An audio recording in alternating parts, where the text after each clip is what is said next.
বন্ধুরা, আশা করি তোমরা সবাই ভালো আছো। তোমার চ্যানেলে তোমাদের সবাইকে স্বাগতম। তো স্বাভাবিকভাবে তোমাদের জন্য আমি সাজেশন তৈরি করে দিয়েছিলাম। বাংলা করেছি, ইতিহাস করেছি, ভূগোল করেছি, ইভেন অঙ্ক, অন্যান্য বিভিন্ন সাবজেক্টেরও কিন্তু আমরা করে দিয়েছি। এবং ইংরেজির ক্ষেত্রেও তোমরা দেখেছো যে বাংলা, ইংরেজি, ইতিহাস, ভূগোল প্রত্যেকটা সাবজেক্টে অভাবনীয় কমন কিন্তু তোমরা পেয়েছো। অভাবনীয় কমন, যেটা আমরাও অবাক হয়ে গেছি যে এতটা কমন এবছর কি করে এলো।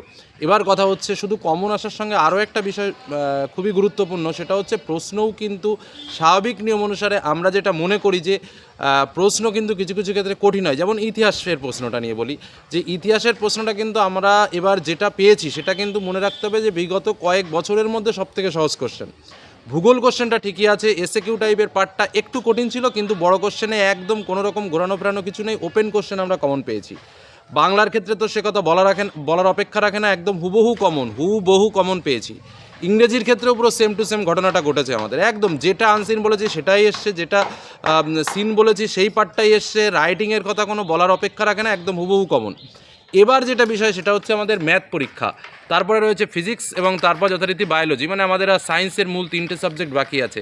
এইবার তোমরা একটু সাবধান হয়ে যাও, কারণ দেখো প্রতি বছর নিয়ম অনুসারে কোনো না কোনো কোশ্চেন কিন্তু হার্ড অ্যান্ড টাফ করে ফেলে, এবং এবছর কিন্তু এই ম্যাথ আর ফিজিক্যাল সায়েন্স এই দুটোর ওপরই মনে হয় সবথেকে বেশি পরিমাণে টার্গেট রয়েছে। তো যাই হোক, আমরা তো ইতিমধ্যে তোমাদের জন্য ইম্পর্টেন্ট সাজেশন বা কী কী অঙ্ক প্র্যাকটিস করতে হবে, বা কী কী তোমরা ভালো করে করবে, বা কী কী করলে ভালো মার্কস পাবে সে সম্পর্কে জানিয়েছি।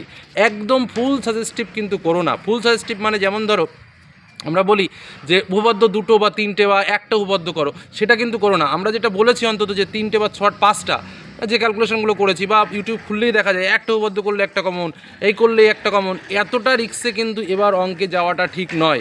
এটুকু শুধু তোমাদের বলে রাখলাম। হ্যাঁ, তবে আমরা যেগুলো বলেছি চালাকি করে, যেগুলো বলেছি যে না একটা চ্যাপ্টার কমপ্লিট করো পাটিগণিতের জন্য, এটা কিন্তু সিলেবাস ওয়াইজ চালাকি। কিন্তু ডাইরেক্ট কেউ যদি মনে করো যে না একটা উপপাদ্য পড়ে একটা কমন বাড়াবো, হ্যাঁ সেটা হতে পারে, মেবি হতে পারে, কিন্তু সেটা কিন্তু বিশাল বড় রিস্কি জায়গায় চলে যাবে। আর বিশেষ করে যারা একটু দুর্বল প্রকৃতির ছাত্রছাত্রী আছো তাদের ক্ষেত্রে কিন্তু একটু বেশি বড়, বারবার বলছি একটু বেশি বড়, না হলে কিন্তু রিস্ক হলেও হতে পারে। কারণ এবছরে কিন্তু প্রশ্ন সায়েন্স গ্রুপে যে খুব একটা সহজ আসবে সেরকম কিন্তু হবে না, এটা মোটামুটি বুঝতে পেরেছি আমরা।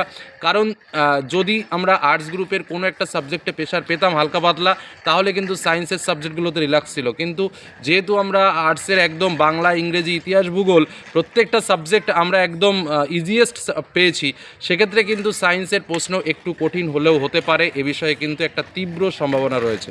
এটুকু শুধু তোমাদের বলে রাখলাম। তবে টেনশন নেওয়ার খুব একটা বিষয় নেই, যারা সারা বছর পড়েছো তাদের তো কথাই নেই, কিন্তু যারা দুর্বল তারা কিন্তু শেষ চালাকিগুলো আমি যেগুলো তোমাদের শেয়ার করছি সেগুলো কিন্তু ভালো করে প্র্যাকটিস করো। হাতে যেটুকু সময় আছে সেই সাবজেক্টগুলোর জন্য একটু নজর দাও, এবং কোনো কিছু মানে একদম ফুল শর্টকাট করতে গেলে কিন্তু শর্টকাটে অনেক সিস্টেম আছে, যেটা হচ্ছে শর্টকাটে পাস করা যায়, শর্টকাটে 5 নম্বর পাওয়া যায়, কিন্তু শর্টকাটে করে কিন্তু আবার বেশি রিস্ক নিয়ে ফেলো না। এটুকু শুধু তোমাদের মনে করিয়ে রাখলাম, এটুকুই বলার ছিল। প্র্যাকটিস করতে থাকো, চলতে থাকো, সমস্যা নেই। ধন্যবাদ।